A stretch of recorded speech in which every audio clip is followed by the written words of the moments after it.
bien oui, merci de m'avoir mentionné ce point. Effectivement, ça va aller mieux avec du son. J'avais oublié de rallumer mon micro. Alors, merci pour la remarque. Alors, tout semble bien fonctionner.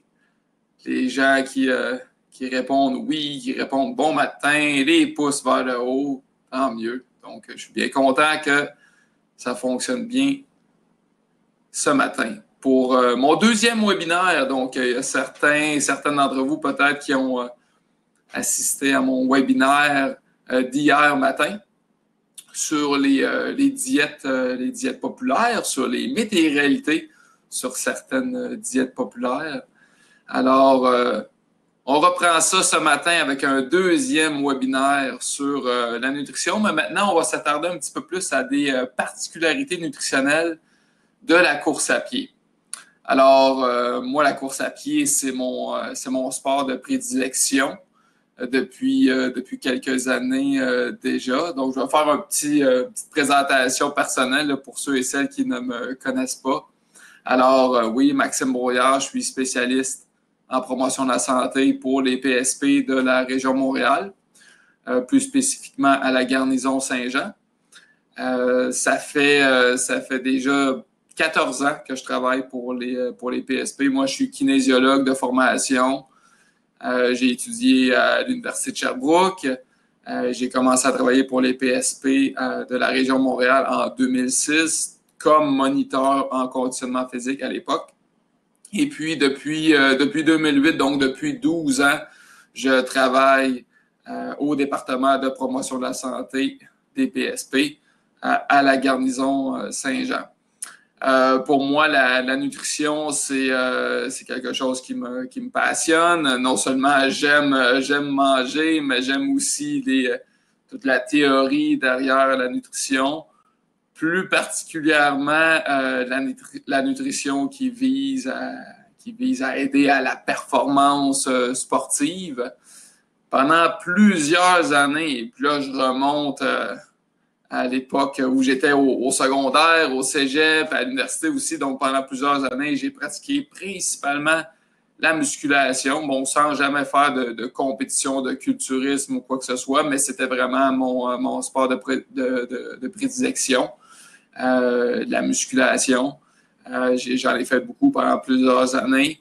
Mais au tournant des années 2010, je dirais, j'ai commencé à prendre une tangente un peu plus vers les sports d'endurance. Au début, c'était surtout au niveau du cyclisme, donc vélo de route. J'ai aimé beaucoup faire du vélo de route. J'aime encore ça beaucoup aussi. Mais vraiment, depuis 5 ans environ, je me consacre davantage à la course à pied. Ma première course d'endurance, que je pourrais dire, donc, mon premier demi-marathon, je l'ai réalisé en 2015. C'était à la course de l'armée, donc l'Army Run à Ottawa. Donc, un événement très populaire au sein de notre communauté militaire. Je ne sais pas s'il y en a qui ont déjà participé à une des courses de l'Army Run. Donc, un événement très bien organisé, très intéressant, rempli d'émotions aussi, que je pourrais dire. Si vous n'avez jamais eu la chance de participer à un de ces événements-là, je vous encourage fortement de le faire au moins une fois dans votre vie. Donc, en 2015, premier demi-marathon. Et c'est là, je pense, que j'ai vraiment découvert la piqûre pour la course à pied. Je ne mentirais pas, ce qui me drive beaucoup, excusez l'expression, là, mais ce qui me drive beaucoup au niveau de la course à pied, c'est vraiment le désir du dépassement de soi, le désir de performance. Moi, c'est qu'est-ce qui m'allume beaucoup. Il y en a beaucoup pour qui la course à pied, c'est plus de façon récréative, ludique, et c'est bien correct comme ça. Moi, qu'est-ce qui me passionne beaucoup, c'est l'aspect de la performance. Donc, 2015, premier demi-marathon. En 2016, j'ai fait mon premier marathon. Ça ne s'est pas très bien passé, malheureusement, malgré une préparation qui, somme toute, semblait assez adéquate.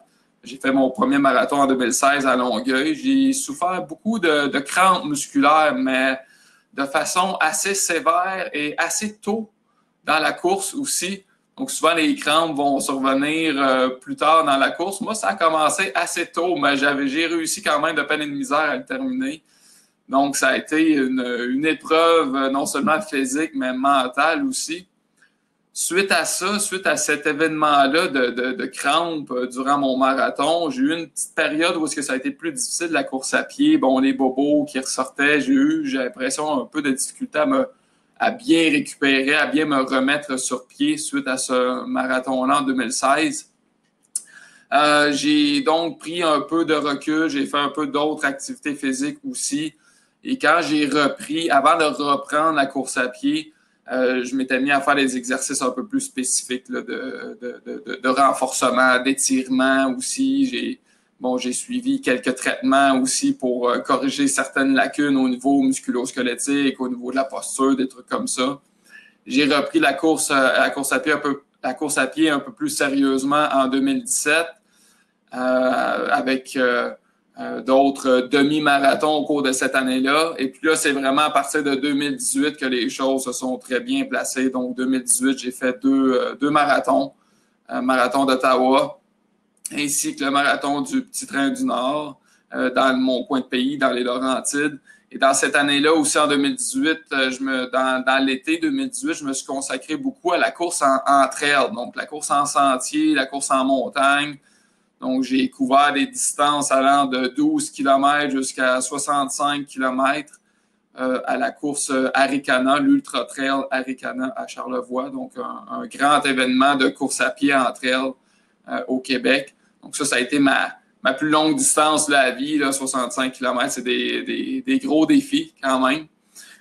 2019, donc l'an dernier, j'ai eu la chance de participer au marathon de Boston, sur le mythique parcours du marathon de Boston. Oui, merci pour ton commentaire, Mélissa.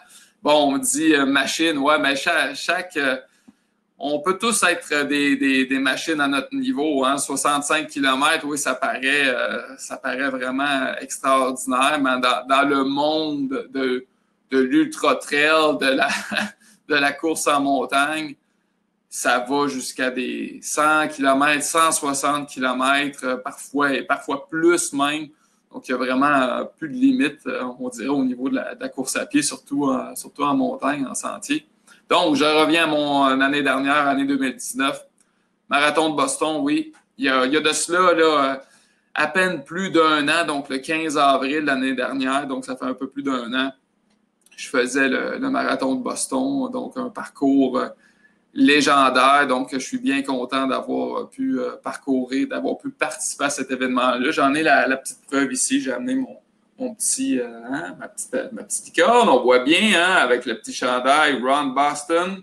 Depuis, je ne sais pas si on peut bien voir, ouais, depuis 1897. Donc, ça fait très longtemps que cette course-là a lieu. C'est le plus vieux marathon sur la planète.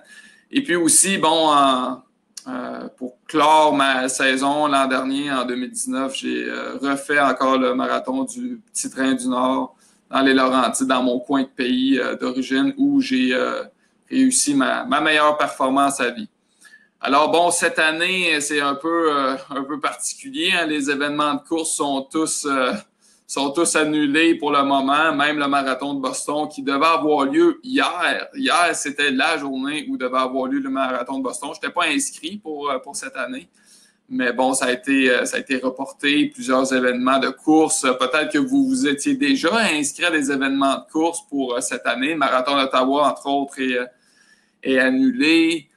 Plusieurs courses printanières au Québec sont annulées également.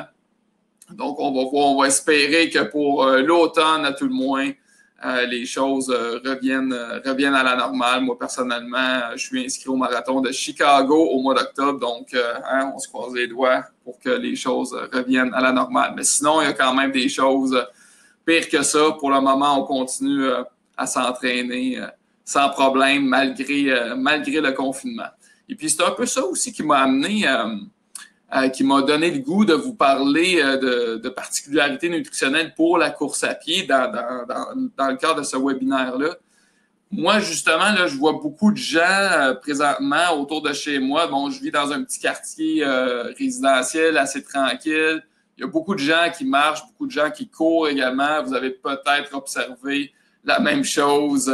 Ouais, Chicago est très venteux. Merci Yves pour le commentaire. Disons qu'en s'entraînant à Saint-Jean-sur-Richelieu, ça me donne des bonnes pratiques parce que Saint-Jean, on surnomme ça Saint-Vent aussi à l'occasion. On s'entraîne beaucoup avec le vent, souvent des bourrasques assez fortes, donc ça va me faire une bonne pratique, j'ai l'impression. Merci pour le commentaire. Mais c'est ça, comme je le disais, je vois beaucoup de gens qui courent ces temps-ci. Et puis, je me suis dit, ben, peut-être que c'est le cas de certaines parmi vous. Donc, je me suis dit, on va donner quelques conseils sur la nutrition un peu plus spécifiques à la course à pied. Donc, avant de débuter la présentation, j'ai deux questions à vous poser. On va utiliser le poll ici. Donc, c'est la première fois que j'utilise. Ça devrait bien fonctionner.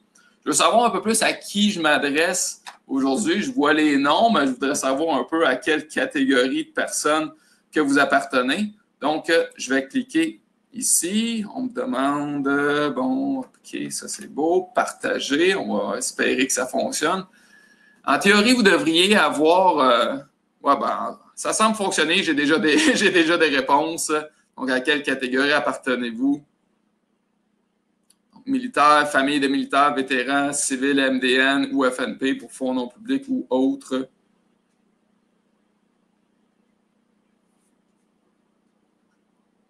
Ça continue de rentrer. 14 réponses jusqu'à présent. Très bien. Donc, on a 64% des gens, donc 9 personnes sur 14 qui sont militaires. On a une personne qui fait partie d'une famille de militaires. 3 personnes qui sont des civils du MDN ou des FNP. Peut-être certaines personnes des PSP ou de promotion de la santé également. Et une personne qui fait partie de la catégorie autre. J'ai une autre question aussi pour vous avant de débuter la présentation. Vous voyez ici, partager maintenant. Quel énoncé vous décrit le mieux en tant que type de coureur? Donc, en théorie, vous devriez avoir le questionnaire. Oui, je vois que les réponses commencent à rentrer. Donc, je ne cours pas, je cours un peu à l'occasion, je viens de débuter ou recommencer la course. Je suis un coureur régulier, 3 fois et plus par semaine. Je m'entraîne pour des compétitions de course. Il y en a peut-être des fois qui font un peu de course à l'intérieur de séances de conditionnement physique. Si vous faites des bootcamps, par exemple, sur vos bases, peut-être que des fois, il y a des blocs de course à pied ou que vous faites des échauffements pour vos entraînements, mais vous faites vos échauffements avec la course à pied. Moi, quand je parle ici de course, là, je parle surtout d'entraînement, de séances complètes là, qui sont dédiées à la course à pied. Donc, on a une personne qui ne court pas, 2 personnes qui courent un peu à l'occasion, 5 personnes qui répondent avoir débuté et ou recommencé la course, 6 personnes quand même qui sont des coureurs réguliers, donc qui courent de 3 fois et plus par semaine. Donc, ça me donne une bonne idée là, de la clientèle à qui j'ai affaire aujourd'hui. Donc, pour les besoins de la cause, je vais maintenant fermer la présentation là, en plein écran. Avant d'entrer dans le vif du sujet, j'ai une diapositive à vous lire avec quelques messages très importants. Donc, les habitués des webinaires, vous n'êtes pas sans savoir qu'on mentionne ces points-là avant le début de chaque présentation. Donc, la présentation que vous allez voir est la propriété intellectuelle du ministère de la Défense nationale. Toute reproduction ou retransmission des diapositives contenues dans cette présentation est strictement interdite. Certains des sujets abordés dans ce séminaire en ligne peuvent être de nature sensible et ne sont pas appropriés pour les enfants. nous demandons la discrétion des parents. Veuillez comprendre que les histoires des gens sont les leurs et que tout ce qui est partagé par les participants à ce séminaire en ligne, que ce soit devant la caméra ou dans le chat, le forum de discussion, ne doit pas être discuté en dehors du séminaire. Ce séminaire en ligne est enregistré et pourra être visionné ultérieurement sur connexionfac.ca. Et bien que la participation active soit encouragée, vous pouvez simplement suivre sans utiliser le chat, discussion ou les fonctions vidéo, microphone si vous le préférez.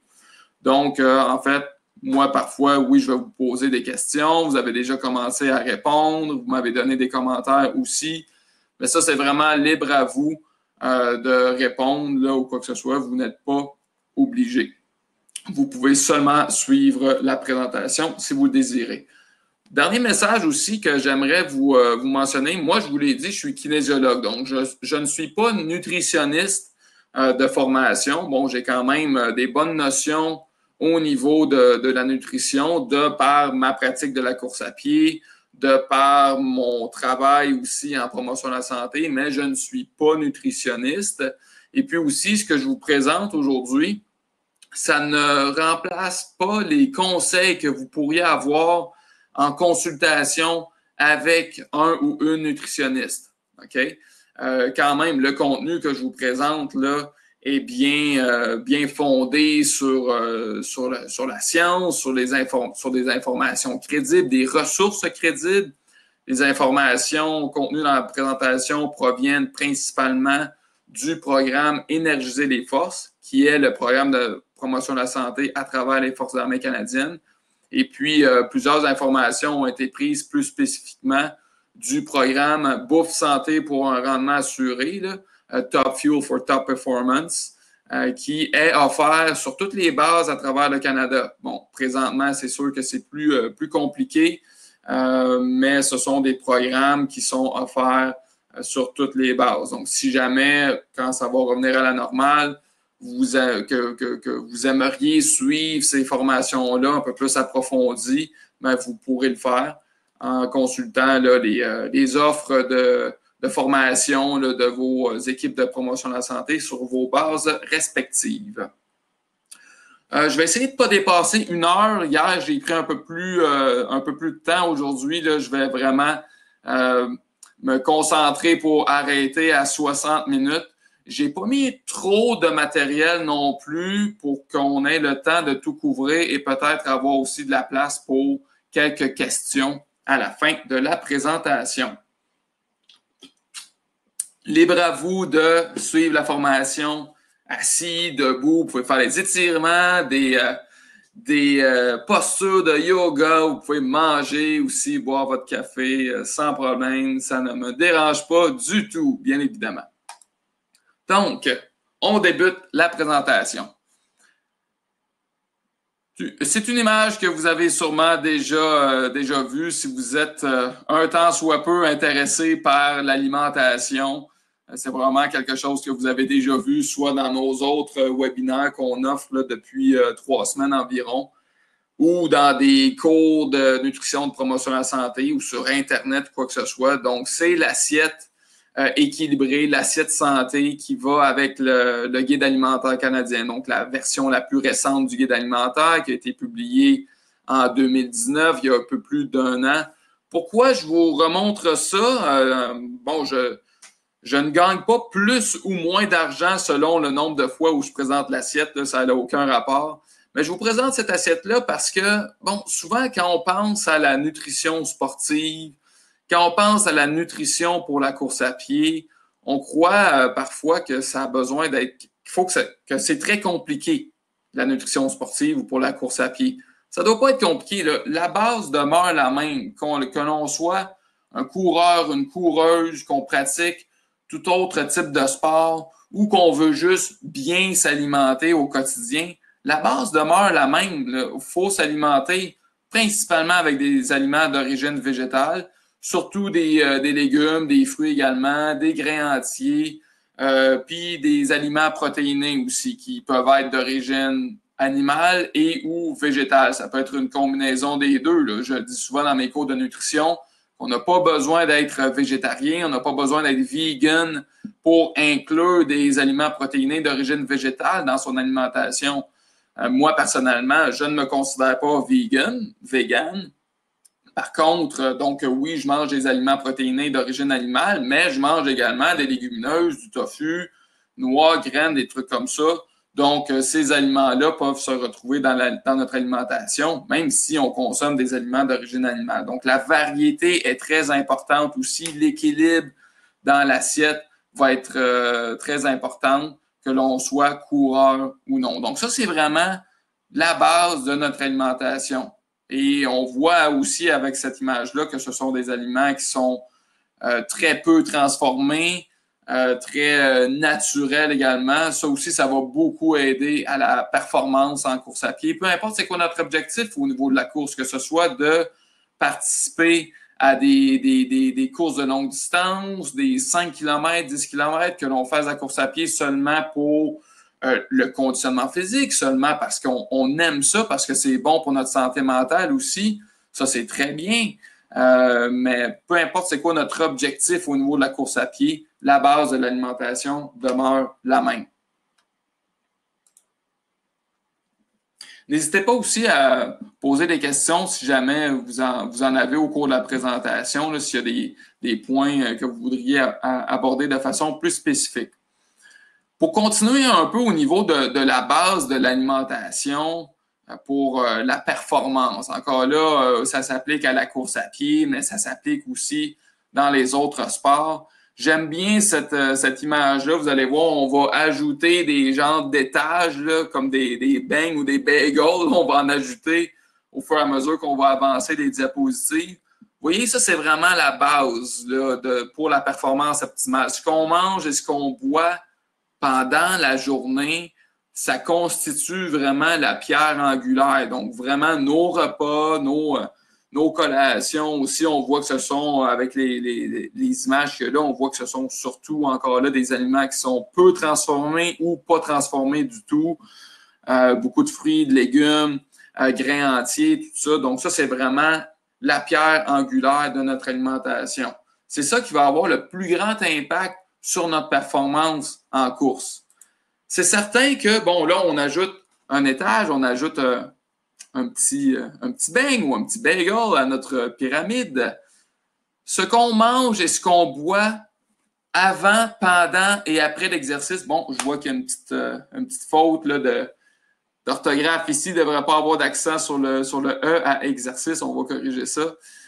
Donc, ce qu'on mange, ce qu'on boit avant, pendant et après l'exercice, donc nos collations pré- et post-entraînement ou avant, après la course, ou ce qu'on mange ou boit pendant une course à pied de plus longue durée, ça aussi, ça a quand même une importance assez grande. Pas aussi grande que notre alimentation quotidienne, mais c'est pas négligeable. Donc, qu'est-ce qu'on va aller manger avant l'entraînement? Ça peut nous aider aussi à avoir une bonne performance. Surtout si, pour une raison X, Y ou Z, on n'a pas eu la chance peut-être d'avoir un repas adéquat dans les quelques heures qui précèdent notre entraînement de course. Mais si on va se chercher une petite collation avant d'aller faire notre entraînement de course à pied, ça va limiter les dégâts. Là. On va être quand même capable d'avoir une bonne performance. Même chose aussi pour nos collations après l'exercice. Mais encore là, on voit que ce sont surtout des aliments assez communs quand même. Bon, peut-être un petit peu plus transformés. On voit un genre de bouteille de boisson sportive, une barre, peut-être une barre énergétique, une barre granola, des trucs comme ça. Bon, si c'est une barre faite maison, c'est encore mieux, bien évidemment, moins transformée, moins d'ingrédients aussi. Mais bon, ce sont des aliments qui sont peut-être un petit peu plus transformés, mais ils ont quand même leur place là, autour de notre entraînement, là, avant, pendant et après. J'avance d'un étage de plus. Les suppléments, OK, pour sportifs. Là, on voit ici un pot de protéines. Ça pourrait être café. Là, on voit une petite tasse de café aussi. Bon, le café n'est pas nécessairement un supplément. Ça fait partie des boissons que l'on consomme sur une base régulière pour beaucoup de gens. Mais il existe aussi de la caféine sous forme de supplément, soit sous forme de comprimé ou dans des produits énergétiques, comme des gels énergétiques, des trucs comme ça. Bon, ces produits-là, ces suppléments-là ont un bienfait discutable ou des avantages minimaux. Ça ne veut pas dire qu'ils sont totalement inutiles. On voit qu'ils ont quand même leur petite place, mais leur incidence sur la performance est beaucoup moins grande que notre base ici, ainsi que nos aliments, nos collations avant et après et pendant l'entraînement aussi. Donc, ils peuvent aider à la performance, ils peuvent permettre d'aller chercher, comme on dit des fois en bon québécois, le petit edge de plus, la petite coche de plus au niveau de notre performance, que ce soit la caféine ou que ce soit justement le gel énergétique, des trucs comme ça, peuvent nous permettre d'avoir une petite coche de plus dans notre performance. Mais il faut vraiment que ça soit présent, parce que sinon, là, notre performance va en souffrir, ça c'est bien certain. Comme c'est ici. Un des nutriments les plus importants pour la course à pied, dans les sports d'endurance en général, mais la course à pied n'y fait pas exception, là, c'est vraiment les glucides. Donc, ce qu'on appelle en anglais les fameux carbs, là, le diminutif de carbohydrates. Là. Si vous entendez encore parfois l'appellation hydrate de carbone en français, ben c'est synonyme de glucides. Là, okay? Donc, hydrate de carbone provient de carbohydrates, mais le terme plus fréquemment utilisé maintenant en français, c'est glucides. Les glucides là, qu'on retrouve là, beaucoup dans les fruits, dans les céréales aussi, et tous les produits dérivés des céréales, que ce soit le pain, les bagels, les pâtes, riz, le gruau, des trucs comme ça. Donc ça, ce sont des sources de glucides. On en retrouve dans les fruits également, mais beaucoup dans les produits sucrés aussi. Là. Donc tout ce qui contient du sucre ajouté ou vraiment les sources concentrées de sucre. Là. Donc miel, sirop d'érable, des trucs comme ça. Donc on retrouve beaucoup de glucides là-dedans. Les jus aussi, jus de fruits, lait au chocolat. Entre autres, en fait, quand même, on trouve aussi des glucides dans le lait naturel, hein, le lactose. En fait, c'est un sucre naturel qui n'a pas été ajouté au lait. Il est présent naturellement dans le lait, mais le lait au chocolat, lui, par contre, va quand même contenir beaucoup de sucre ajouté aussi. Donc, les glucides, pour la course à pied, c'est vraiment notre source d'énergie principale pour la course. Et la course à pied, c'est un sport moi j'appelle ça un sport qui est très énergivore. On dépense beaucoup de calories à la course à pied. La course à pied, c'est rarement facile. Moi, j'ai pratiqué le cyclisme aussi un peu. Je dis pas que le cyclisme est facile, là, au contraire, c'est quand même un sport qui est assez difficile. Mais la course à pied, on dirait que ça peut pas être facile, on dirait. Dès que tu commences à courir, même à une vitesse assez basse, l'intensité est quand même toujours assez élevée. C'est pas un sport où est-ce qu'on peut y aider à une intensité très, très basse, comme le cyclisme, par exemple. T'sais, si on s'en va sur son vélo ou qu'on y va très, très lentement, ben des fois, l'intensité est encore plus basse qu'à la marche. Tandis qu'à la course à pied, l'intensité est toujours assez élevée. Donc, c'est très énergivore. On brûle beaucoup de calories quand on pratique la course à pied. Évidemment, plus l'intensité est haute, donc plus on court rapidement, plus qu'on va brûler de carburant. Hein, c'est un peu comme une voiture. Là. Si on a le pied dans le fond là, sur la pédale, là, ben, on va brûler plus de carburant. Mais c'est la même chose au niveau de la course à pied. Donc, plus qu'on y va rapide, plus qu'on court longtemps aussi, ben, plus qu'on va brûler de carburant. Les glucides vont s'emmagasiner. On est assez bien fait quand même. On est capable d'emmagasiner une petite quantité de glucides dans le foie, ce qu'on appelle le glycogène hépatique. Puis ça, c'est comme une réserve de glucides là, que le foie peut remettre en circulation de temps à autre. Là, par exemple, quand ça fait longtemps qu'on n'a pas consommé de glucides, qu'on n'a pas mangé, quoi que ce soit, le corps, le foie va remettre un peu de glucides dans la circulation. parce qu'on en a constamment besoin de glucides. Là, on le voit en haut ici, c'est la source d'énergie pour le cerveau et les globules rouges. Le cerveau carbure seulement au sucre, au glucose. Donc, quand ça fait un certain temps qu'on n'a pas consommé de glucides, ben, le glycogène peut en remettre là, en circulation.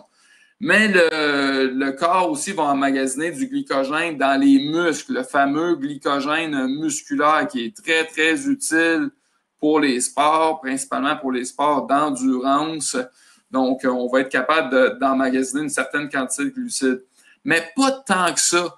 Nos réserves de glycogène musculaire ne sont pas très grandes. On ne peut pas remplir nos muscles de glucides à l'infini, contrairement au gras, contrairement aux lipides qu'on peut, ben, vous le savez, hein, on peut en emmagasiner vraiment beaucoup du gras dans notre corps. Mais les glucides, eux autres, on peut seulement en accumuler une certaine quantité dans nos muscles. Puis on va voir plus loin que c'est la raison pourquoi que lors de courses, d'entraînement de course à pied ou de compétition de course à pied de plus longue durée, on va avoir besoin de consommer des glucides durant l'effort parce qu'à un moment donné, nos réserves d'énergie dans nos muscles, nos réserves de glucides dans nos muscles vont être épuisées.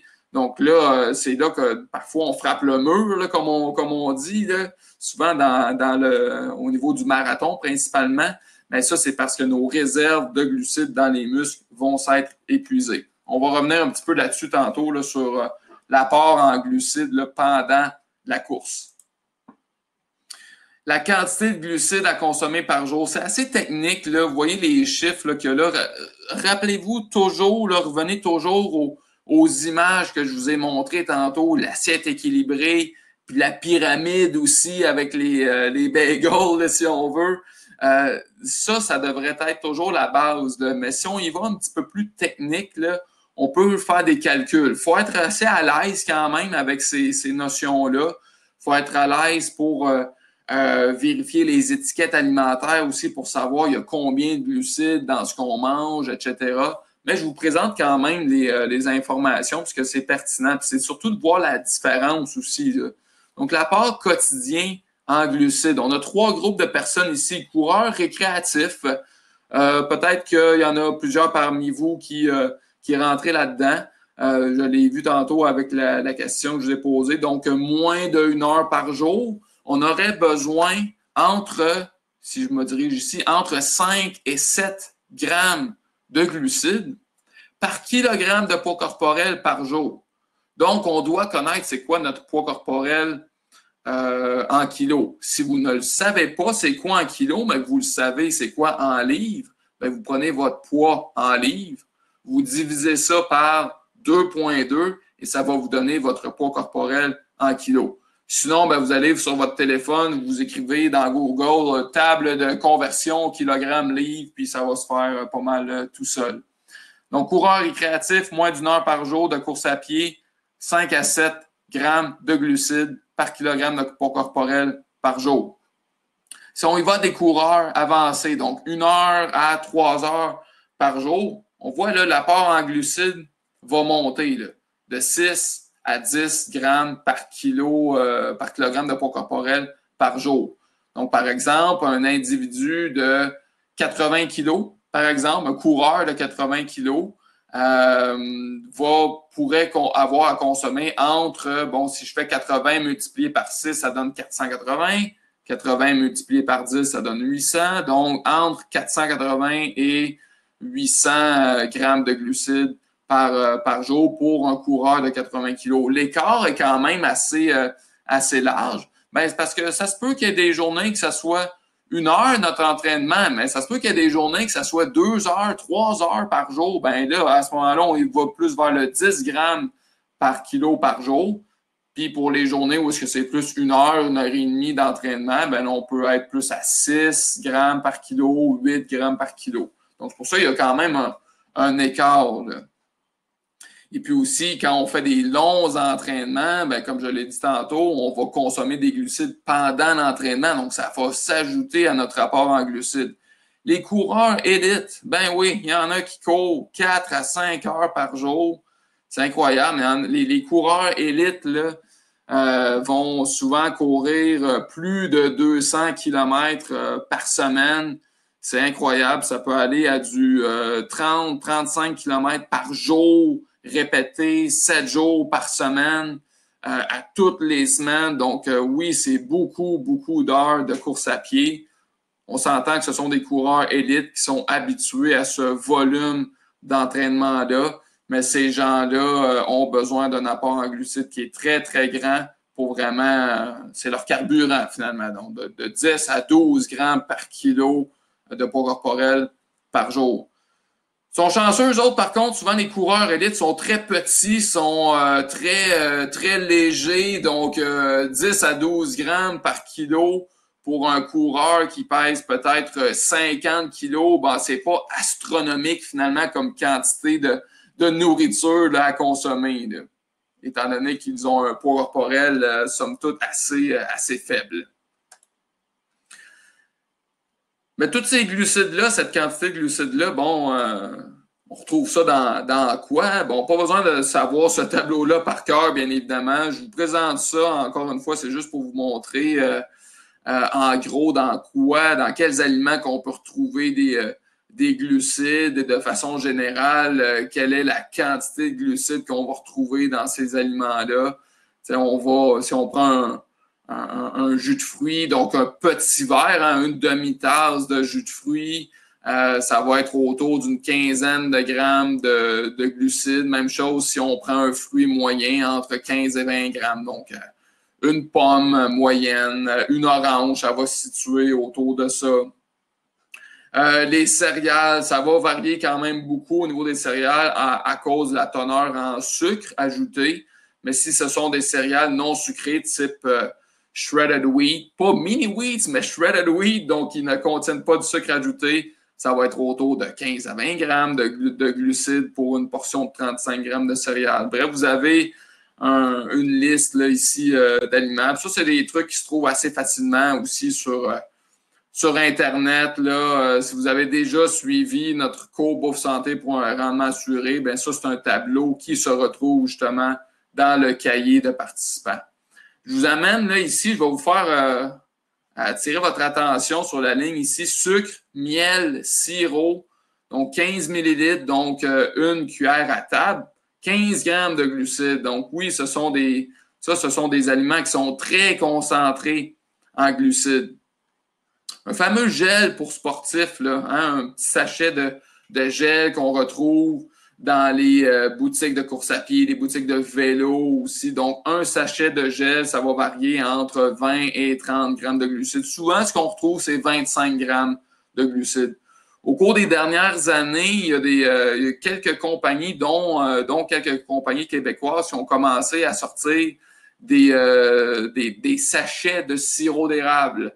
Donc, pour ceux et celles pour qui les gels plus artificiels, c'est plus difficile à digérer, ben peut-être que des sachets de sirop d'érable seraient plus faciles pour vous à assimiler durant l'effort. Mais évidemment, c'est très sucré au goût, hein. Puis pour ce qui est des gels comme tels ou les saveurs, quoi que ce soit, c'est vraiment essai et erreur, hein. On peut pas le savoir si on tolère bien les gels ou si on aime plus telle ou telle saveur. On peut pas le savoir tant qu'on les a pas essayés.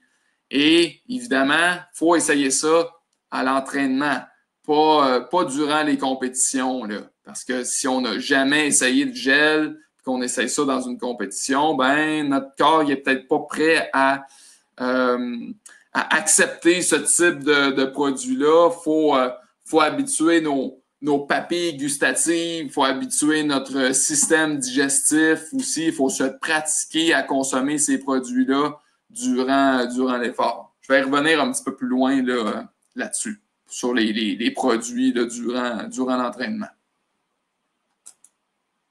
Les protéines, c'est un autre nutriment très important, évidemment, pour le coureur, mais en bien moins grande quantité que les glucides. Donc, les glucides, c'est surtout notre carburant, alors que nos protéines vont nous aider à réparer nos tissus, nos muscles, nos tendons, tout ça, parce que la course, c'est un sport qui est quand même qui a beaucoup d'impact, hein? Alors, même si on ne cherche pas un grand développement de la masse musculaire en course à pied, on veut être quand même assez le plus léger possible, qu'on pourrait dire. L'impact au niveau des muscles est quand même assez grand en course à pied. Donc, les protéines ne sont pas à négliger, mais on ne doit pas en consommer autant que les glucides non plus. Puis souvent, je pense, les gens, quand ils pensent à la récupération après l'entraînement, on a tous l'idée, ou on a presque tous l'idée que ce sont les protéines qu'on doit absolument consommer après l'entraînement pour bien récupérer. C'est vrai en partie, parce que les glucides sont importants également après l'entraînement et on doit en consommer plus de glucides après l'entraînement que des protéines. Les protéines, par contre, non seulement ils vont aider au niveau de la réparation des tissus du corps humain, mais ils vont avoir un rôle à jouer aussi au niveau du système immunitaire, au niveau de la formation des hormones, des enzymes dans notre corps aussi. Donc, c'est important d'en consommer. Mais on voit avec le tableau ici que c'est beaucoup moins que les glucides. Donc, on a 4 groupes de personnes différents ici, allant des personnes sédentaires ou modérément actives. On voit que le rapport en protéines se situe autour de 1 gramme de protéines par kilogramme de poids corporel par jour. Donc, notre individu de 80 kilos aurait besoin d'à peu près 80 grammes de protéines par jour. Si cette personne-là est sédentaire ou modérément active tout au plus, là, 80 grammes de protéines, ce serait suffisant. Quand on fait des activités physiques, quand on fait du sport, quand on fait de l'entraînement, les bris musculaires sont beaucoup plus grands. Donc oui, on a besoin de davantage de protéines. Si on est un coureur, nos besoins sont légèrement supérieurs à la personne qui est modérément active. Pas beaucoup plus, là. 1,2 à 1,4 grammes de protéines par kilo de poids corporel par jour. C'est pas énorme, là, comparativement aux glucides. Même nos coureurs de haut niveau, là, ceux qui s'entraînent 4-5 heures par jour, 1,6 grammes par kilo de poids corporel par jour. Si par contre, là, ça, je vous ai mis ça plus en comparaison, les gens qui pratiquent davantage des sports nécessitant un développement de la puissance, de la force, de la masse musculaire, on voit que leurs besoins en protéines là, vont être un peu plus élevés que les gens qui font principalement de la course à pied ou d'autres sports d'endurance. Donc, ça peut aller jusqu'à 2 grammes par kilo. Au-delà de ça, c'est pas, ça devient excessif parce que le corps ne sera pas en mesure d'utiliser plus de protéines que ça pour réparer le corps, pour produire les hormones et tout ça. À un moment donné, il y a une limite à la quantité de protéines qu'on peut utiliser, même si on s'entraîne très fort. Donc, rappelez-vous, ici, vous vous situez probablement plus à ce niveau-là pour les coureurs, sportifs, tout ça. Donc, 1,2, 1,4 pour les protéines, c'est amplement suffisant. Et ça se consomme relativement facilement aussi. Encore là, si on a une alimentation équilibrée, qu'on mange des aliments protéinés, qu'on inclut des aliments protéinés à tous nos repas, incluant le déjeuner. Hein. Souvent, on a tendance à avoir des déjeuners qui sont très sucrés, très riches en glucides. C'est bien pour la course à pied, sauf qu'on a besoin quand même d'un apport en protéines assez important au niveau du déjeuner. Souvent, ça fait défaut. Donc, une belle façon d'inclure davantage de protéines à son déjeuner, ça pourrait être, bon, yogourt grec, fromage cottage, les œufs aussi, beurre d'arachide, des trucs comme ça, lait. Donc, on peut aller chercher davantage de protéines à son déjeuner en incluant des aliments protéinés, là, comme justement yogourt, lait, tout ça. Mais aussi les œufs qui sont une source très intéressante. On voit légumes, fruits, bon, très faibles en protéines. Ça ne veut pas dire qu'ils ne sont pas bons pour la santé. Au contraire, on doit en consommer une grande quantité, mais ce n'est pas pour leur quantité en protéines qu'on doit en consommer. Hydratation, très importante au niveau de la course à pied, pour tous les sports d'endurance, évidemment, mais la course, là, on transpire beaucoup, surtout en période chaude, en période humide. C'est pas encore très chaud, hein? Je ne sais pas s'il y en a parmi vous qui courez dehors présentement. Il n'y a pas beaucoup de chaleur ces temps-ci. Donc, on transpire peut-être un peu moins. Mais ça, c'est une chose qui est importante. Il va falloir ajuster son hydratation en fonction de la température, en fonction de la transpiration. Donc, si vous courez aussi, pardonnez-moi, si vous courez durant l'été, vous allez avoir besoin de boire davantage. Surtout si vous courez quand il fait assez chaud et assez humide. Vraiment, le meilleur indicateur pour savoir si vous êtes bien hydraté, c'est la quantité et la couleur de l'urine. Donc, ce que vous avez ici, c'est une charte de couleur d'urine. Donc, ce qu'on va viser au niveau de notre urine, c'est un jaune pâle, un jaune clair.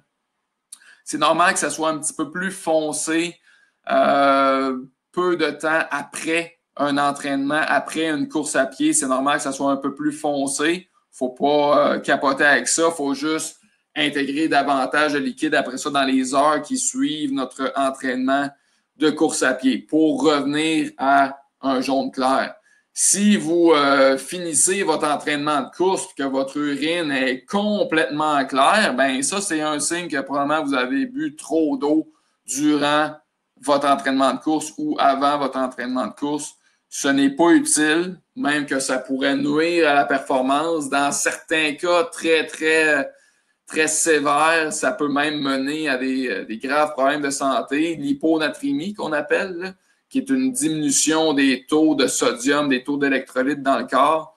Ça peut être causé par une trop grande consommation d'eau avant et pendant un effort physique, combiné à une sudation où est-ce qu'on perd des électrolytes en plus. Donc ça peut même être fatal. Il y a eu des cas répertoriés de gens qui sont décédés d'avoir consommé trop d'eau, mais ce sont des cas quand même assez rares. Donc, fiez-vous à la couleur de l'urine. Rappelez-vous que l'eau, c'est votre principale boisson, que je pourrais dire, pour bien vous hydrater. Mais tous les autres liquides que vous consommez dans votre journée, votre thé, votre tasse de café, si vous prenez un verre de lait ou vous mettez du lait dans vos céréales, la boisson de soya, vous prenez une soupe, quoi que ce soit, vous faites un smoothie, des trucs de même, ce sont des liquides également qui contribuent à l'hydratation. L'exception à la règle, c'est vraiment l'alcool. Donc, même si c'est une forme liquide, ça ne contribue pas à l'hydratation. Même que ça déshydrate, ça tend à nous faire éliminer davantage de liquide. Évidemment, la façon, je pense, la plus simple d'être bien hydraté durant une journée, c'est de boire au quotidien, hein, d'inclure des liquides dans notre journée, avoir notre bouteille d'eau avec soi. Quand on prend notre café, notre thé, ça nous aide à nous hydrater également. Par contre, si vous n'avez pas cette habitude-là de bien vous hydrater durant la journée, ben là, vous allez devoir faire un effort pour boire avant votre entraînement. Là, vous avez des options aussi. Là. Vous avez le choix de boire entre 300 et 600 ml de liquide 2 à 4 heures avant. Plus le délai est court, plus qu'on va y aller vers une quantité plus faible. Donc, ça pourrait être 300 ml 2 heures avant votre entraînement. Ou si c'est 4 heures avant, on peut y aller vers un 600 ml de liquide. Sinon, vous pouvez également boire une petite quantité de liquide, là, 150 jusqu'à 350 millilitres, là, environ 15 minutes avant. Donc, dans les 15 à 30 minutes avant votre entraînement de course à pied, si vous vous rendez compte que mon urine est un peu foncée, puis là, je m'en vais courir dans 15-20 minutes, là, ben prenez une tasse de liquide, prenez un verre d'eau, quelque chose là, pour au moins avoir un petit peu de liquide là, pour votre entraînement de course.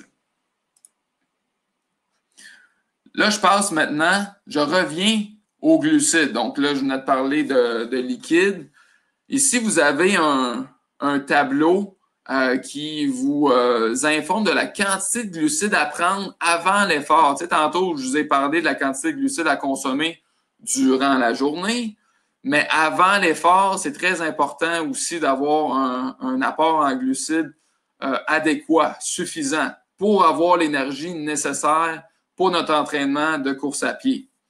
Ça, c'est quelque chose, je vais vous partager tantôt un annexe là, que j'ai conçu, un genre de foire aux questions avec différentes notions là, de course à pied que je couvre aujourd'hui. Donc, vous aurez ce tableau-là, pas besoin d'essayer de le reproduire là, sur un bout de papier.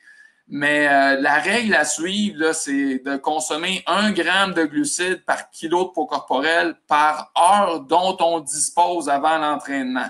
Donc, par exemple, là, je sais que ça a l'air compliqué là, comme phrase, là, mais c'est tout simple. Okay? Si on pèse 60 kilos et qu'on mange 4 heures avant notre entraînement, ben, on devrait consommer 240 grammes de glucides 4 heures avant notre entraînement. Ça va être suffisant pour que 4 heures plus tard, nos muscles soient bien gorgés de glycogène, de glucides pour faire notre entraînement. Puis là, on voit, là, plus que le poids corporel augmente, bien, plus que la quantité de glucides augmente.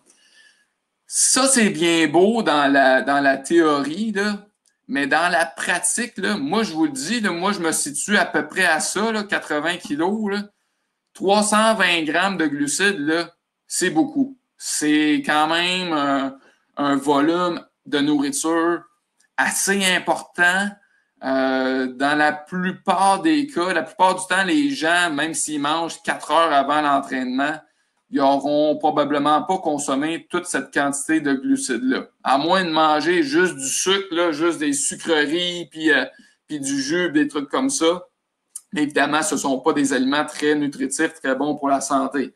Fait que dans la pratique, ce qui va arriver, là, qui va être plus utile pour vous peut-être, là, c'est de prendre une collation 1 heure à 2 heures avant votre entraînement de course à pied, où là, on va aller chercher encore là beaucoup de glucides, okay? 60 grammes pour notre personne de 60 kilos, là, 60 grammes de glucides 1 heure avant. Mais ça, c'est quand même réaliste. C'est réalisable, là, avoir une collation qui contient cette quantité-là de glucides. Puis là, on voit plus le délai avant l'entraînement est court, plus la quantité de glucides va diminuer. C'est normal parce que sinon, pour prendre beaucoup de glucides, là, 180 ou 240, ça prend un grand volume de nourriture. Mais évidemment, on ne veut pas prendre un grand volume de nourriture tout juste avant d'aller courir.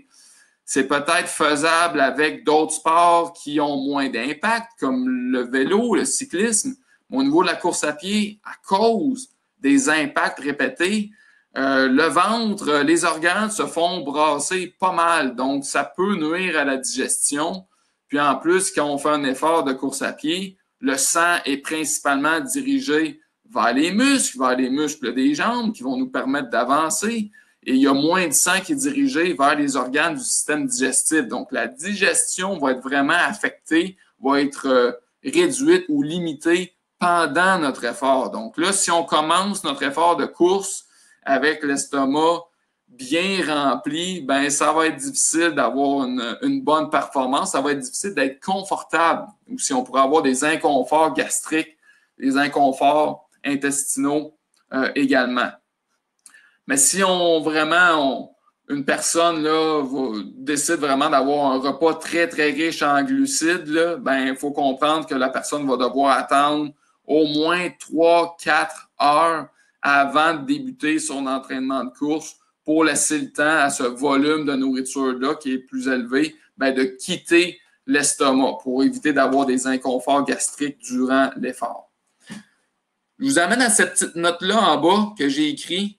Là, ça s'applique surtout pour le délai entre 30 minutes et 2 heures avant l'entraînement. J'ai écrit de limiter les protéines, les gras et les fibres.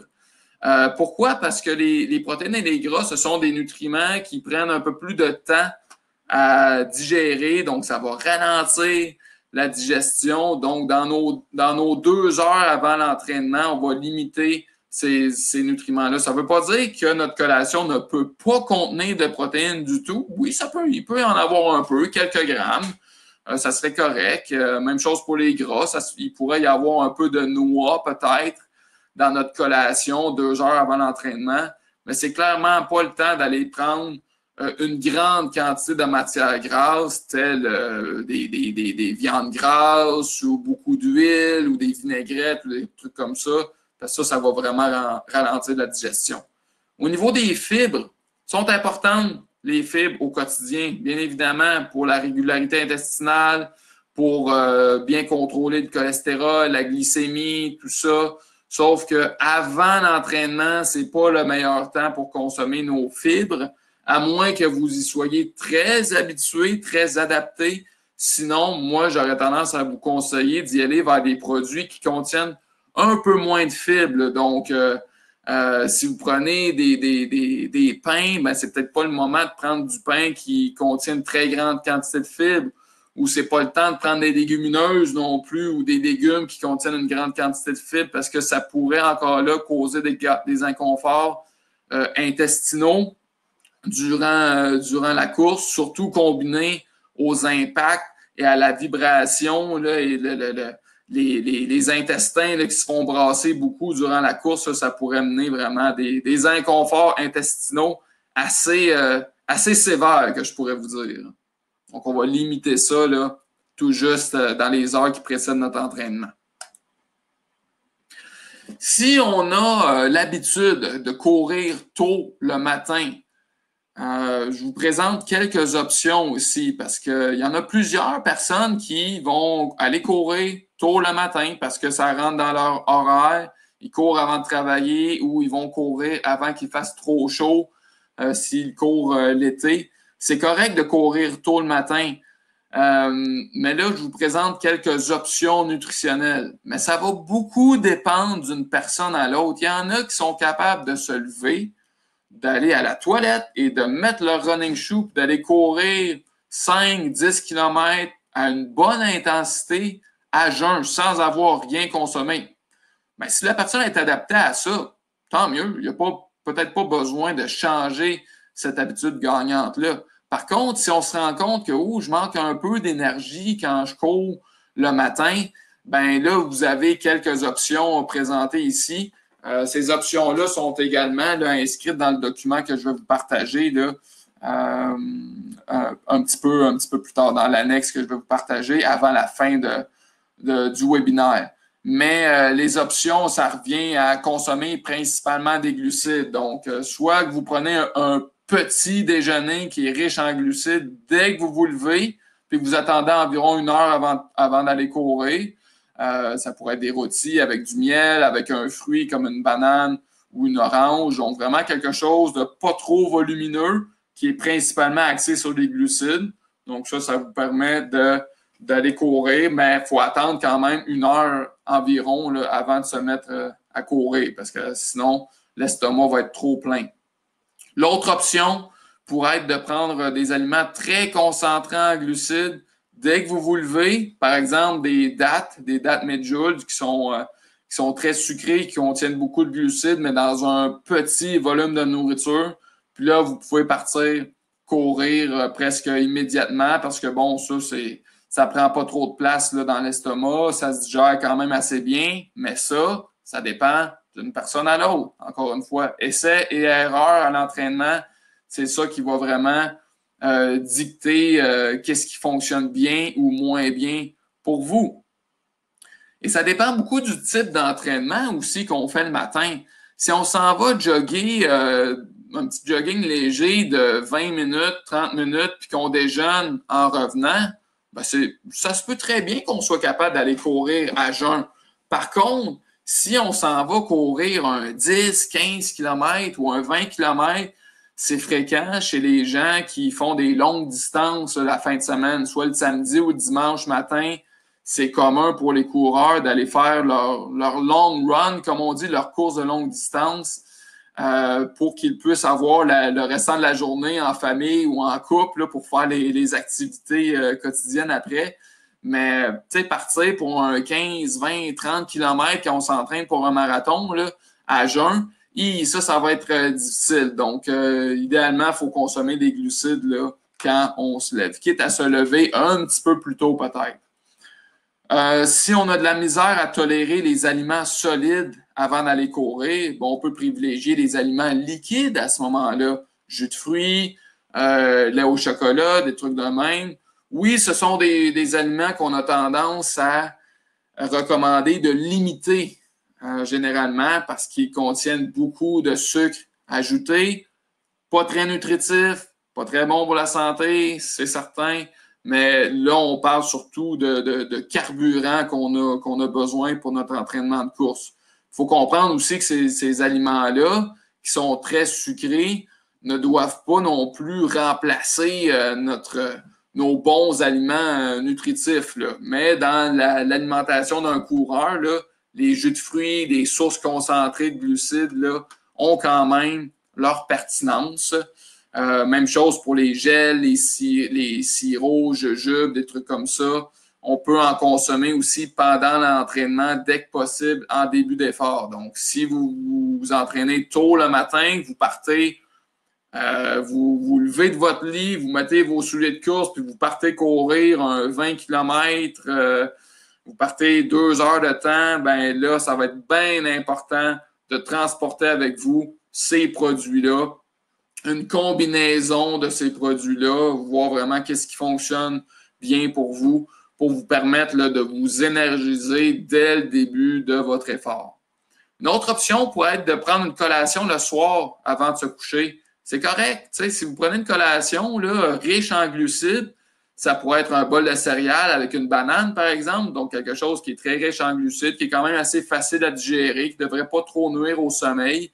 Vous prenez ça le soir, un peu de temps avant d'aller vous coucher, mais ça va déjà remplir un peu plus vos muscles là, pour votre entraînement de course du lendemain matin. Le dernier point, combiner ces différentes stratégies-là selon ce qui fonctionne bien ou moins bien pour soi. Ça, c'est très, très individuel. Pendant la course, là j'écris ici surtout pour les entraînements de course qui durent plus de 75 minutes parce que moins de 75 minutes, là, il n'y a pas grand-chose de spécial à faire au niveau de la course, ne serait-ce que de boire de l'eau au besoin. Mais sinon, on n'a pas besoin de consommer des glucides pendant un entraînement de moins de 75 minutes. Mais si on y va vraiment pour des entraînements de plus longue durée, si on s'entraîne pour un demi-marathon, marathon ou des courses en trail en montagne, ben non, on a besoin de consommer non seulement des glucides, mais aussi des liquides durant notre entraînement. J'ai écrit ici pour les liquides, là, écoutez sa soif avec des petits points d'interrogation. Parce que faut pas confondre la vraie soif et la fausse soif. Il y a des gens, surtout les gens qui sont peut-être un peu moins expérimentés avec la course à pied, ils vont confondre des fois l'inconfort associé à l'intensité de la course, ils vont confondre ça avec une fausse sensation de soif. Donc, dès qu'ils ont la chance de prendre une gorgée d'eau, ils vont boire à tous les points d'eau sur un parcours de course, ils vont prendre de l'eau. Ben, ça pourrait être un peu excessif là, à un moment donné. Mais il ne faut pas tomber dans l'autre extrême non plus de ne pas boire du tout. Fait que finalement, on voit que la recommandation est assez large. Hein? Puis il y en a des gens qui vont bien tolérer la déshydratation partielle. Là, je parle pas, je veux pas dire une déshydratation sévère. Il y a des gens qui tolèrent bien une certaine déshydratation. Il y en a d'autres que c'est plus difficile. Fait que c'est pour ça que la recommandation est assez large. Il faut viser entre, dans le fond, 400 et 800 millilitres de liquide par heure d'exercice. Peut-être un peu plus vers le 800 millilitres s'il fait chaud. Peut-être un peu moins s'il fait moins chaud. Puis ce qui est bien, c'est de boire fréquemment. OK? À toutes les 15, 20 minutes, 30 minutes peut-être. C'est mieux de faire ça que de prendre un grand volume de liquide dans un court laps de temps parce que ça, le système digestif va avoir la difficulté à bien absorber tout ce liquide-là. Les glucides, on doit en consommer de 30 à 60 grammes par heure de course à pied, par heure d'effort. Les fameuses boissons sportives type Gatorade, là, pour ne pas le nommer, là, mais ces produits-là, justement, vont avoir la concentration optimale pour bien absorber des glucides. Donc, les glucides qui vont être intégrés dans des liquides, dans le cas du Gatorade ou des boissons sportives, la concentration est optimale pour bien les absorber. Si vous utilisez davantage des gels, des jujubes, des sirops ou des dattes aussi, ou des petites barres énergétiques qui sont faibles en gras et protéines, si vous vous tournez principalement vers ça pour vos besoins en glucides lors de vos entraînements de course à pied de longue durée, bien, vous allez devoir consommer de l'eau aussi pour bien absorber les glucides contenus dans ces aliments-là. Puis encore là, il n'y a pas de meilleure solution. Il y a des gens qui vont utiliser seulement de la boisson sportive. Il y en a pour qui le Gatorade, ça fait la job en masse. Ils n'ont aucun problème avec ça. Il y en a qui ne sont pas capables de prendre du Gatorade parce que les saveurs artificielles sont trop prononcées. Ça, c'est vraiment essai et erreur. C'est propre à chacun. On peut se faire sa propre boisson sportive à base de jus de fruits dilués. On peut mettre du sirop d'érable. On peut mettre un peu de sel également dans ces boissons sportives maison-là. Il y a plein de recettes faciles à faire qu'on peut trouver sur Internet pour avoir les bonnes concentrations. Il y en a qui vont préférer utiliser des gels. Il y en a qui n'aiment pas les gels. Il y a des gens qui aiment les jujubes. Il y a des gens qui n'aiment pas les jujubes. C'est vraiment propre à chacun. Donc, il n'y a pas de meilleure solution ou de moins bonne solution. Pour ce qui est des électrolytes, le fameux sodium qu'on trouve abondamment dans la sueur, dans la transpiration, bien, ça, oui, on va devoir en consommer aussi durant l'effort, surtout si on a une sudation importante et que c'est une durée prolongée. Vraiment, peut-être même au-delà de 75 minutes, 2 heures, 3 heures, bien là, oui, les électrolytes ont leur importance, surtout s'il fait très chaud aussi. C'est pas, ben, dans les boissons sportives comme le Gatorade, il va y en avoir des électrolytes. Il y a certains produits aussi qu'on peut acheter, que ce sont des capsules d'électrolytes qu'on peut mettre dans l'eau. Ça va se diluer, ça va nous donner notre quantité de sodium qu'on a besoin quand on transpire beaucoup. Par contre, ces fameuses capsules-là d'électrolytes, souvent, ne contiennent pas ou contiennent très peu de glucides. Donc, il ne faut pas se fier seulement à une capsule d'électrolytes pour nos besoins énergétiques parce que ça ne sera pas suffisant. Là. Il va falloir aller chercher peut-être des gels, peut-être des dattes si on consomme une boisson d'électrolytes.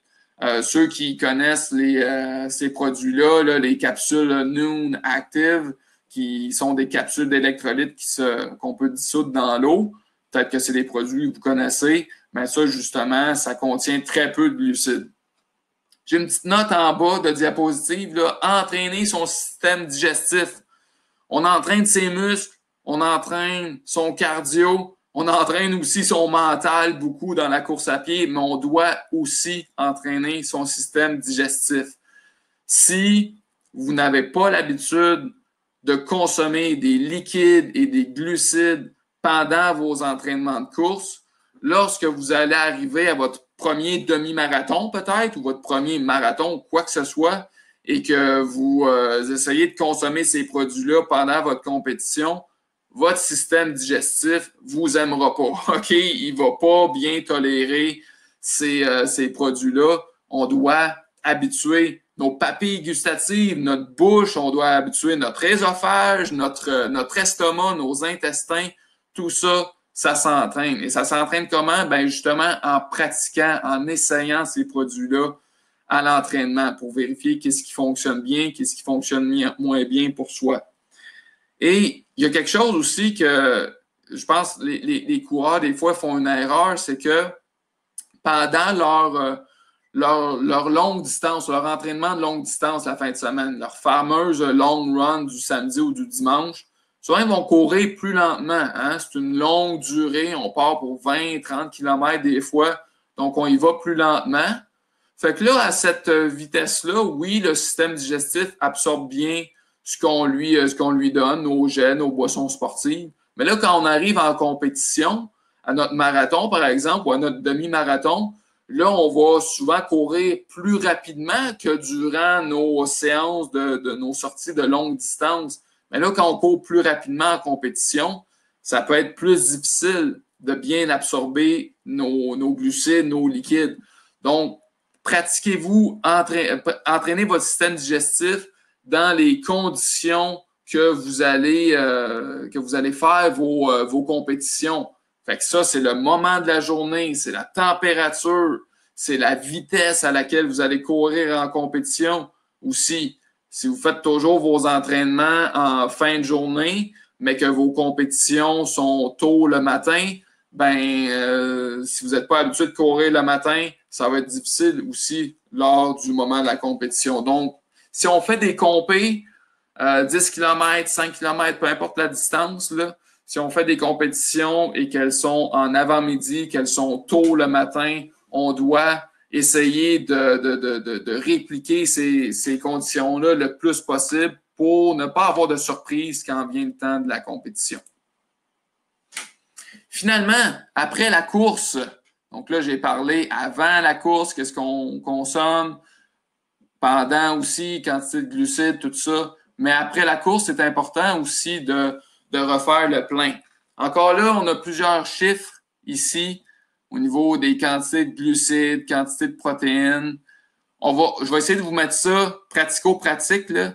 Si vous avez, par exemple, si vous courez de, je sais pas moi, 11 heures à midi, hein, sur votre temps de travail, là, vous allez courir de 11 heures à midi ou de midi à 13 heures et que vous mangez votre lunch tout de suite ou peu de temps après votre entraînement de course, votre collation après la course à pied n'est pas nécessaire là, si vous en allez manger un repas dans les 30 minutes là, qui suivent votre entraînement de course. Fait que le temps de prendre votre douche, de vous rhabiller, de retourner au bureau, si à ce moment-là, après ça, c'est le temps de dîner, votre collation là, après l'entraînement n'est pas nécessaire. Votre repas, si c'est un repas équilibré, comme on a vu en début de présentation, si votre repas est équilibré, là, inquiétez-vous pas, ça va fort probablement vous fournir cette quantité-là de glucides et probablement même un peu plus.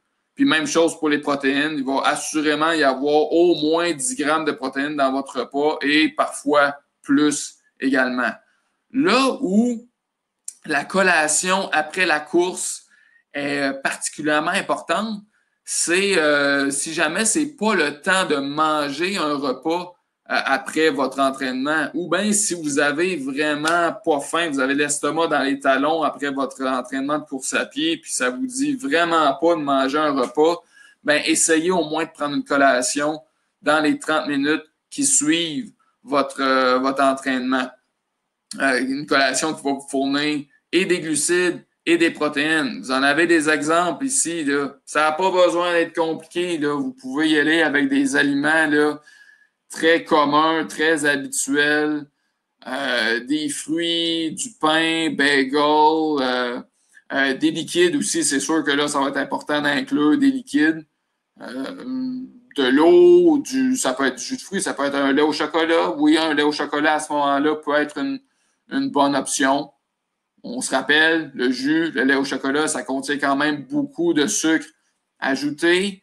Faut pas en consommer trop de ce type de sucre-là dans une journée, mais après un entraînement, ça peut être un moment intéressant justement pour en consommer. Ça peut être une barre de céréales, une barre énergétique avec un fruit.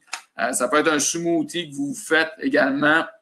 Donc ça, ces collations-là, ils ont l'avantage de vous fournir la quantité de glucides et de protéines requises, ainsi que des liquides, et dans un assez faible volume de nourriture. Là. Okay? Donc, si justement vous avez l'estomac un peu dans les talons là, après votre entraînement, ces types de collations-là sont généralement bien tolérés par les gens.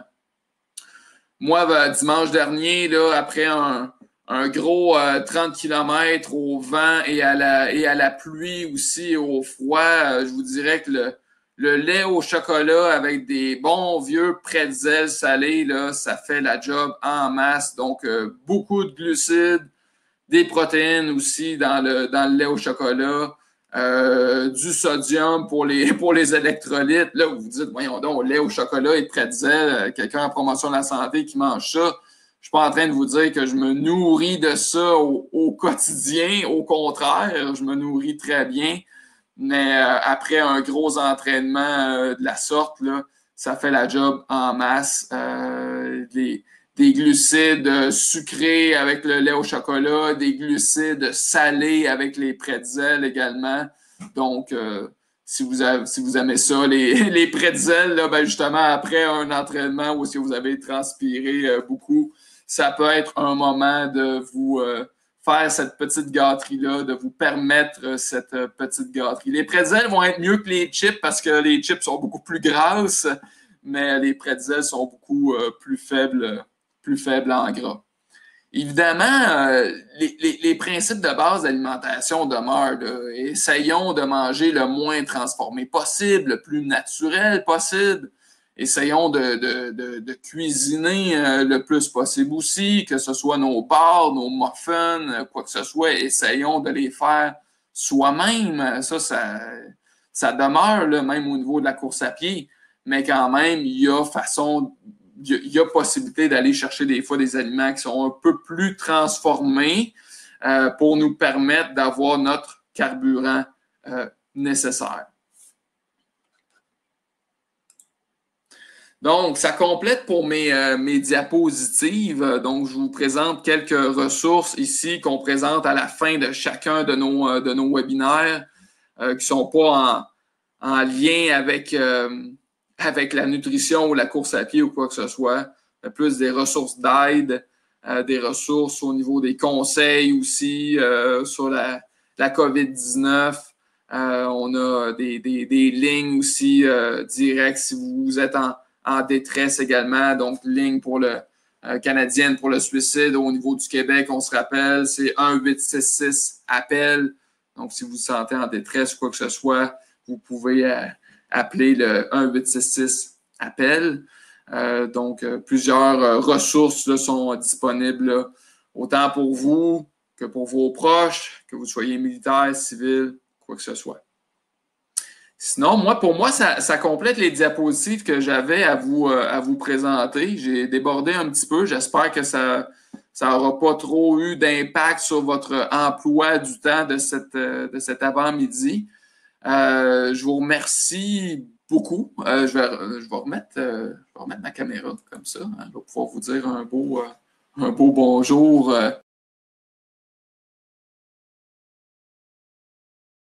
Alors, j'espère avoir été en mesure de vous partager un peu de ma passion. Je trouve que ma face est beaucoup plus sombre qu'au début de la présentation. J'ai une fenêtre là, présentement où je suis là, et c'est beaucoup plus sombre à l'extérieur justement que ça ne l'était en début de présentation. Alors, oui, j'espère avoir été en mesure de vous partager certaines de mes connaissances. Et en parlant de connaissances, je vous avais dit que je vous partagerai aussi un document nutrition et course à pied, une petite foire aux questions. Je vais partager ça immédiatement. Donc, dans la section handouts du forum de discussion, il y a le document. C'est un document en Word. Donc, vous pouvez le télécharger, le downloader, comme on dit en bon français, si vous le désirez. Donc, moi, je me suis impliqué aussi au cours des dernières années avec des groupes de coureurs à la garnison Saint-Jean au niveau justement de capsules de nutrition, capsules de promotion de la santé aussi. Et souvent, on a tendance à nous poser les mêmes questions là, quand vient le temps de savoir quoi manger, quoi boire là, pour la course. Donc, j'avais fait un genre de foire aux questions avec ce document-là. Et puis, justement, je m'en suis inspiré quelque peu pour la présentation aujourd'hui. Donc, vous pourrez avoir justement quelques détails supplémentaires avec tout ça. Moi, je demeure disponible s'il y en a qui veulent me poser des questions, quoi que ce soit. Ça va me faire plaisir de vous répondre. Sinon, si vous devez quitter, eh bien, libre à vous. Je vous souhaite une bonne journée. Continuez à suivre nos webinaires, d'aller voir sur l'horaire de Connexion Fac pour connaître l'horaire des différents webinaires qui sont offerts par l'équipe de promotion de la santé. Il va y en avoir d'autres cette semaine, je pense, sur les suppléments, entre autres.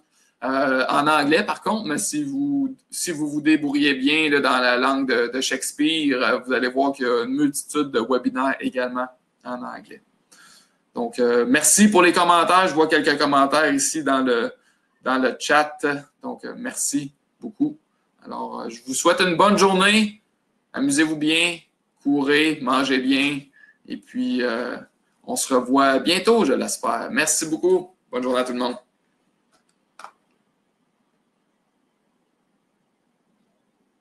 Merci pour vos commentaires.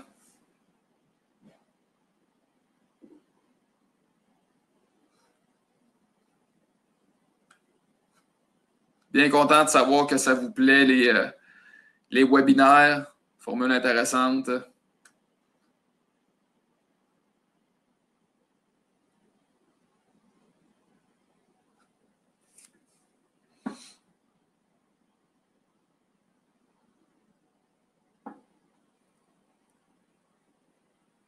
Moi, je crois justement que ça va être le temps d'aller faire un petit entraînement de course pour moi avant que la pluie ne se mette de la partie.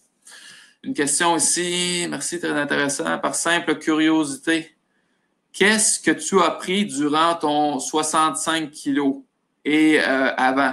Donc, qu'est-ce que tu as pris durant ton 65 kilos? C'est-à-dire au niveau aliments, au niveau boissons, j'imagine. Dans les courses ultra trail comme ça, donc des courses de plusieurs heures, c'est vraiment particulier. C'est un monde en soi, les ultramarathons, là. Puis au niveau de la nutrition aussi, c'est très, très particulier. Donc, pour des choses en course de longue distance, comme ça, en forêt, en montagne, veut pas, étant donné que la durée est très longue, l'intensité doit être plus basse. C'est certain qu'on ne va pas à la même intensité durant un ultramarathon que durant un demi-marathon ou que même sur un marathon sur route. Pendant un marathon sur route, je peux vous dire, l'intensité est beaucoup plus élevée que durant une course de plusieurs heures en montagne. Donc, étant donné que l'intensité est un petit peu plus basse en ultramarathon, en montagne, ça nous permet de consommer un petit peu plus d'aliments solides, je dirais. Surtout étant donné, en plus, que c'est souvent sur plusieurs heures. À un moment donné, juste prendre des gels, puis juste prendre des jujubes, là, à un moment donné, là, le sucre, là, il passe plus très bien. On devient un peu écœuré. Puis à un moment donné, aussi, on a l'estomac vide. Là, on a besoin de manger un petit peu plus. Fait que durant les ultras comme ça, c'est sûr qu'on a tout à gagner d'apporter avec soi une multitude de collations différentes. Parce qu'à certains moments dans la course, peut-être qu'on va avoir plus le goût d'un gel, d'autres fois, on va avoir plus le goût d'une barre, puis d'avoir différentes saveurs, différentes textures aussi, que ce soit des barres de céréales, que ce soit des barres plus à base de dattes, des barres de figues aussi. Avoir différentes saveurs de gel également, parce que justement, à un moment donné, nos papilles gustatives peuvent être écœurées de certaines saveurs, de certaines textures. Donc, avoir une multitude de différentes barres sur soi. Et puis, au niveau des liquides aussi, avoir différents liquides. Donc, les fameuses vestes d'hydratation là, qui sont vendues dans les boutiques de course, dans les boutiques de plein air aussi. Les vestes d'hydratation nous permettent souvent d'avoir deux bouteilles différentes, des genres de flacons un peu souples, là, si on veut. On peut traîner aussi un réservoir d'eau dans son sac, dans sa veste d'hydratation, et avoir différents liquides. Ça peut être dans une bouteille seulement de l'eau. Dans l'autre bouteille, ça peut être de la boisson sportive, un peu plus sucrée. Dans l'autre bouteille, ça pourrait être seulement une boisson d'électrolytes. Donc, les différentes saveurs peuvent nous permettre encore là de mieux gérer ce qu'on a le goût, ce qu'on a besoin de boire durant notre course. Plus pratique une veste d'hydratation qu'un Camelback, ben, en fait, les vestes d'hydratation sont très pratiques parce que justement, puis là, il y en a différents types, là, bien évidemment, là. Mais les vestes d'hydratation, souvent, il y a beaucoup de compartiments aussi où est-ce qu'on peut mettre nos collations où est-ce qu'on peut mettre des vêtements de rechange ou des accessoires de rechange, que ce soit des gants, une tuque, un coupe-vent, un manteau imperméable, parce que justement, dans ces conditions-là, des fois, il peut faire froid, tout dépendant du moment de l'année aussi. Il peut pleuvoir, il peut faire froid. Il y a certaines pièces d'équipement qu'on se doit d'apporter, que c'est obligé de traîner avec soi.